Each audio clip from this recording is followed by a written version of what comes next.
High, আজ এসেছি একটা নতুন ভিডিও নিয়ে। অনেক দিন ধরেই ভাবছিলাম কভারটাকে পেন্ট করব। জানো তো, আমার মোবাইলে না কভারটা ঠিক পাওয়া যায় না। কোথাও কালার পছন্দ হয়, কোথাও হয়তো জিনিসটা পছন্দ হচ্ছে না, এরকম টাইপের হয়ে যায়।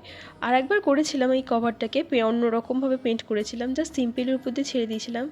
ভাবলাম যে এটা যেহেতু পড়েই আছে, আর একবার রং করা যাক বা নিজের মতো করে সাজিয়ে নেওয়া যাক। কভারটাকে প্রথমেই পরিষ্কার করে নেব। তারপরে একটা পাত্রের মধ্যে ফেভিকল আঠা, ফেব্রিকের সাদা রং ও পাউডার মিক্সড করে কভারটাতে রং করে দেব। সেটাকে কিছুক্ষণের জন্য শুকোতে দেব। শুকিয়ে যাওয়ার পরে নীল, কিছুটা পরিমাণ সাদা আর একটুখানি লাল মিক্সড করে একটা পার্পেল কালার তৈরি করে নেব। আমার না পার্পেল কালারটা ভীষণ পছন্দ হয়। আমি এখনও অবধি এই কালারের কোনোদিনও কভার কিনিনি, তো ভাবলাম এই কালারটা দিয়ে একটা কভার তৈরি করা যাক। দিয়ে সেটাকেও একটা কভারটাতে রং করে দেব।